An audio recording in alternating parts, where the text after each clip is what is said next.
Tonight, we report on the Grant County Sheriff's Office asking for help with the robbery and how kids hunted for Easter eggs.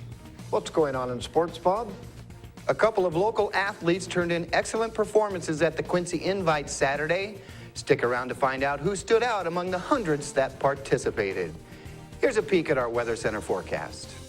And I hope you keep the umbrella handy the next couple of days. We have unsettled weather coming our way. Not only that, but the temperatures are going to be a little bit cooler than normal. Details coming on up. I'm Alan Troop. Stay tuned for all of this and much more on iFIBER 1 News.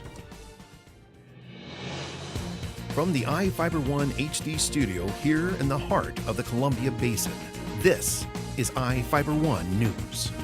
Your #1 source for local news, sports headlines, and our very own Weather Center forecast covering the entire Columbia Basin.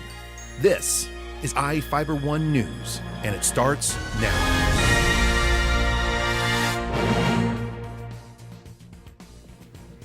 The Grant County Sheriff's Office is asking for help identifying 4 men who robbed Sandovals Market in George last February.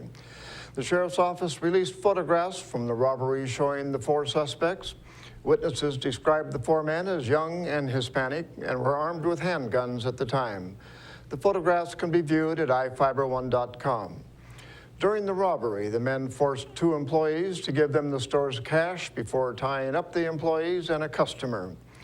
Deputies found a black 2002 Chevrolet Avalanche abandoned nearby on Beverly Burke Road Southwest.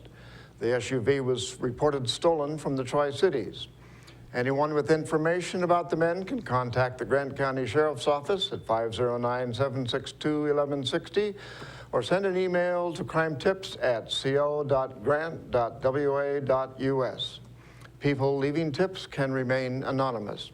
The photographs of the 4 suspects can be found online at iFIBER1.com.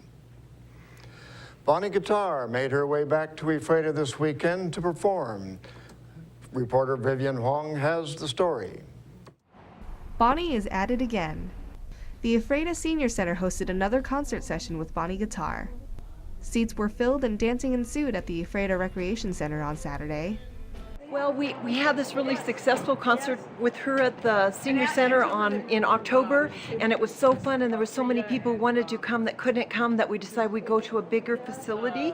And so we started planning, and Senior Insurance Services became our presenting sponsor, and we had Kathy Keeper get involved, and Bonnie's been fabulous. She wrote new music for this concert. She's brought in guys from the coast to augment her band. It's just going to be a fabulous, fabulous night. Bonnie shared a few of her favorite hits, took requests, and even shared some new music. Here it is. He built this guitar for me, really. Had the neck built specially for me because I'm not as strong as I used to be, so I can't play all the chords I want to play and everything. So it's their place. Jerry, it's great. If you hear a bad sound, it'll be my mistake because sometimes my fingers don't go where they're supposed to.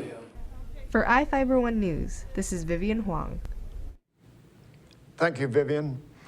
2 men allegedly caused at least $15,000 in damage by stealing copper wire from Grand Coulee Dam. Prosecutors recently charged Victor Ford, a 44-year-old Lake Stevens man, and Michael Bruce, a 48-year-old Everett man, in Grant County Superior Court with theft in the 1st degree. Witnesses reported seeing Bruce throwing wire onto the sidewalk on State Route 155 in 2013 and contacted dam security.